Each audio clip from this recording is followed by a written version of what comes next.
दा बे बुंनायनि गेजेरजों हाग्रामा महिलारी सारनि दैदेननायाव जोङो बिटिसिनि मोनबा जिल्ला बावहाय 160 कचिं सेन्टाराव फ्रि सामार कचिं बे हाबाफारिखौ लानाय जादों।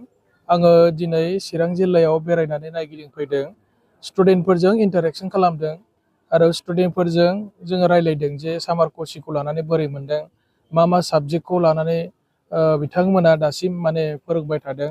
बे गासै जिनिसफोरखौ मनिटरिं खालामनो थाखाय हाग्रामा सारनि दैदेननायाव जोङो 6टा टीम जानानै दिनैहाय माने चिरां जिल्लायाव फैदों आरो उद्देश्यआ बेनो जे जोंनि बिटिसि ओनसोलनि गथ'फ्रा जाहाथे सोलोंथाइयाव दावगानो हायो, फैबाय थानाय मेट्रिक आरो हायार सेकेन्डारि एग्जामाव जाहाथे मोजां रिजाल्ट खालामनो हायो।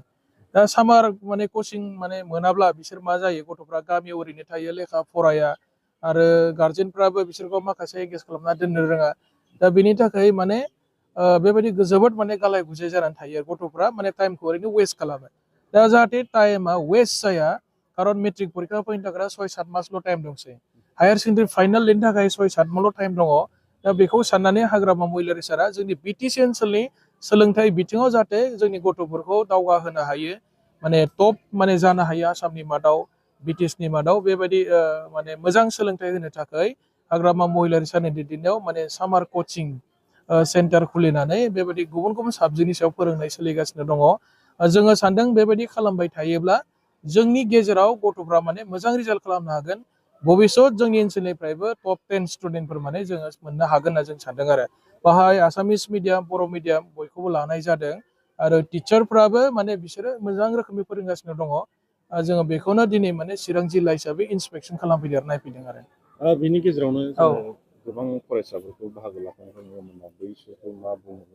आङो गार्जेनफोरखौ खावलायदों गथ'फोरखौ जाहाथे हाल मावनाय, माइ गायनायाव जाहाथे एंगेज खालामा, खारन क्लास 10नि गथ'फोरा बिराद सिरियास टाइम गैया, बिसोरो सानसेयाव खमब्लाबो 8 घन्टा 10 घन्टा 12 घन्टा बिसोर फरायनांगौ। कचिं क्लासाव फैयोबा एडिसनेल माखासे बिसोर नलेजखौ मोननो हागोन, माखासे साबजेक्टनि सायाव बिसोर आरोबाव बुजिनो थाखाय हाबावगोन, कनसेप्टआ क्लियार जागोन। दा बेनिखायनो गार्जेनफ्रा जाहाथे बिसोरखौ न'नि खामानि मावनायाव जाहाथे एंगेज खालामनानै दोना, माने गोबां स्टुडेन्टफ्रा जायगा जायगा खम जादों, बांसिन बर' मिडियामना खम जादों। दा बेनिखायनो आङो गार्जेनफोरखौ खावलायदों नोंथांमोना गथ'फोरनि भबिष्यतनि खोथाखौ साननानै जाहाथे सामार कचिंआव जाहाथे फाथायहरो, जाहाथे गथ'फोरनि भबिष्यतआ मोजां जायो, बिसोरनि फिउचारा मोजां जायो।